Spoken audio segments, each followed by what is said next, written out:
to do with this. Do we really know that the child wanted to be involved in a social contract that wanted to sell themselves eventually as their parents did for wages? For the wages sin pays is death, according to Scripture. So therefore we're in a concern.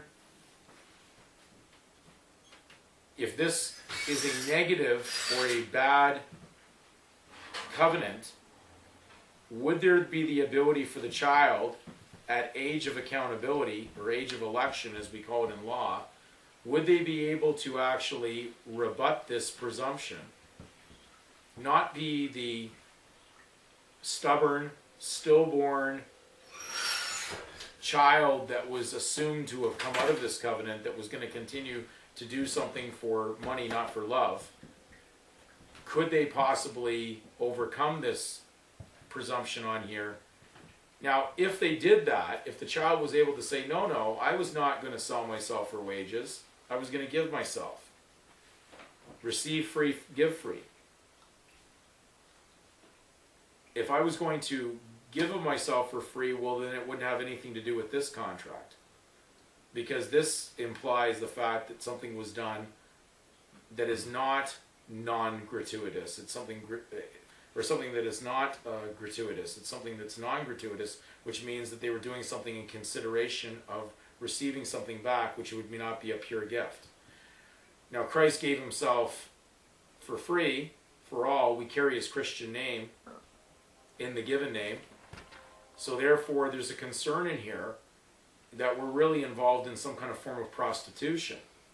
And it would not be out of the thought pattern now to realize that the system of Judaism, which denied Christ, taught that Mary was a prostitute.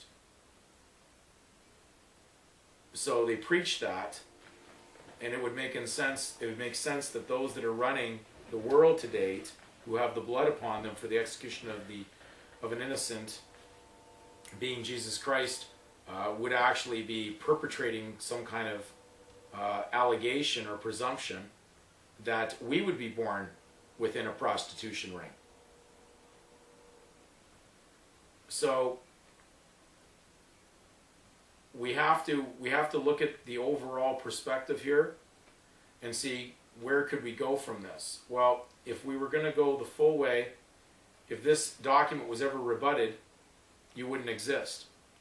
Therefore, they would cancel everything that was involved, because the cancellation of this through an idea of restitution, restoring the parties back to their original position, the Christian child to where you be as a Christian, the surname, which has nothing to do with Christianity, has to do with those that were unbelievers, those that did not have a covenant with the true God.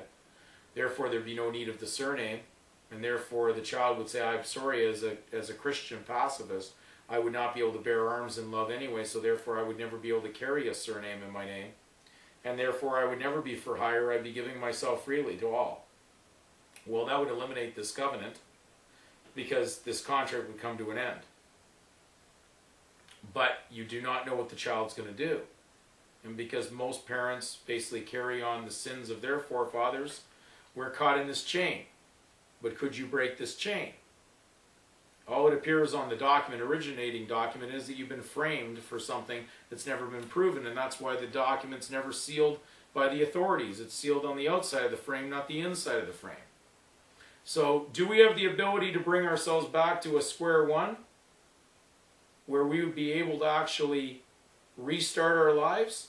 Now, you certainly couldn't go back up your mother's womb and be reborn, but because you're having a spirit of love, not money, someone who is truly going to gift themselves to the world, not for hire, not bearing arms against their fellow man, not willing to be drafted, because all civilians are drafted into a military arrangement by implication. So if you're calling yourself a civilian anyways in this arrangement, involved in the civil law, involved in mercantile law, you will, because civil is money, you are automatically, for that purpose, drafted into the militia. You're already in the militia, which means that at any time they could call you into full service bearing arms for the military, and therefore could actually register you for full service, whether you wanted to or not.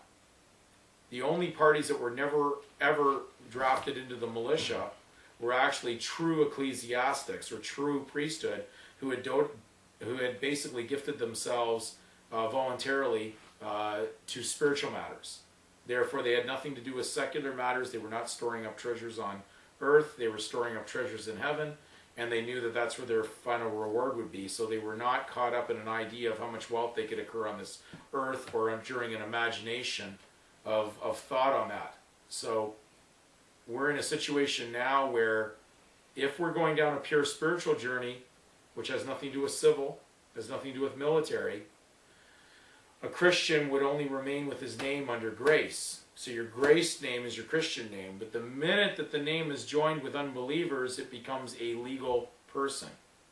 So if you are operating as a legal person with the given name and the surname, with no separations under the terminology name, you are automatically implied to be involved in civil activity, which has to do with money, has to do with arms, has to do with a military implication, which means you have an obligation and you can't play both sides. And the only way we could see thus far that this whole situation could be brought to right would be to rebut the presumption on here and say, no, I am not willing to bear arms. I am a true pacifist. I am a Christian.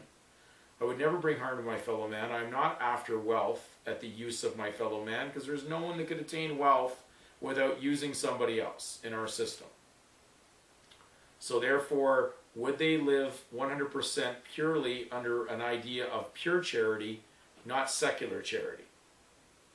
Would they actually give all they have, forsake it all, and the all would be what's held in common, which would only be under your family name, the surname, because you can never inherit wealth other than with using the surname.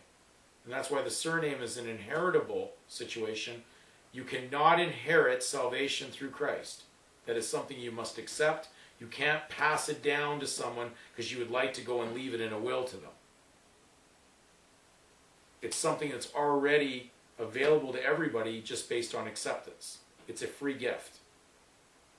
So we're in a very, very big battle between the idea of spirituality and the idea of fraudulent spiritual secular joinder.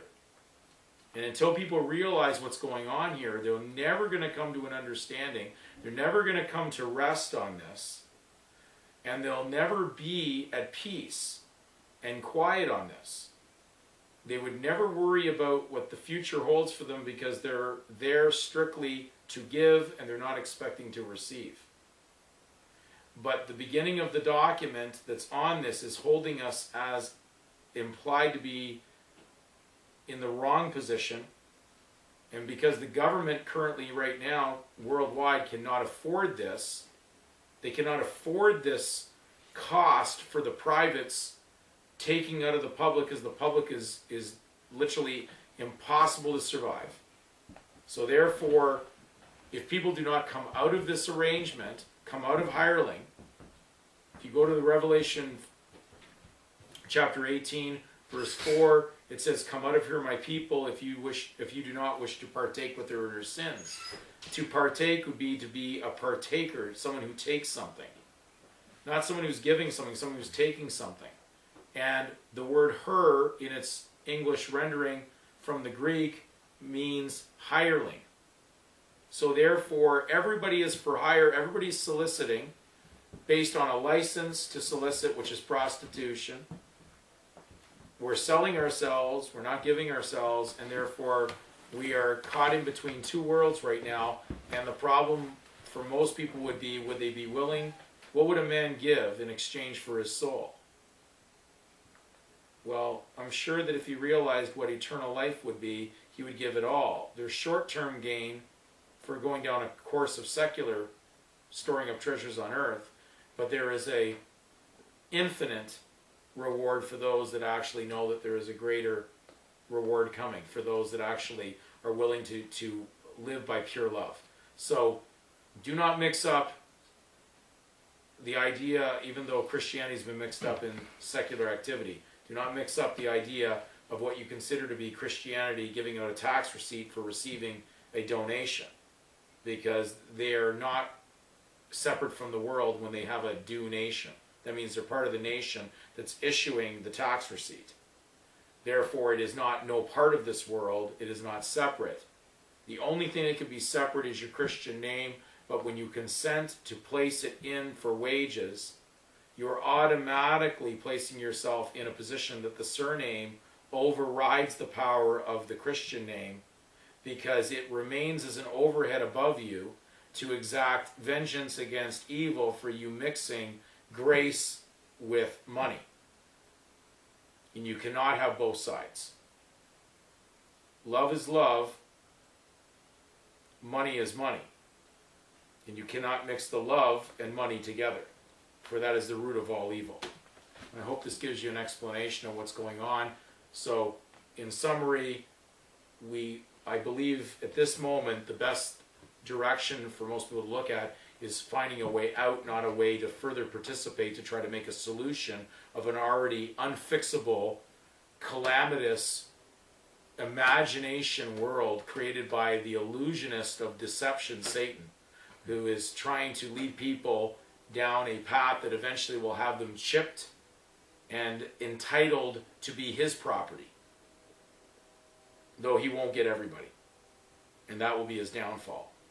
So those that come out will certainly be a major problem for those that agree and perpetrate this type of secular involvement and satanic fraud. So we hope that the people will look at more of the idea of how they rebut this presumption by actually not so much challenging it, but stating that they do not agree with this, for reasons being that it would actually implicate them as prostituting themselves for money, not for love.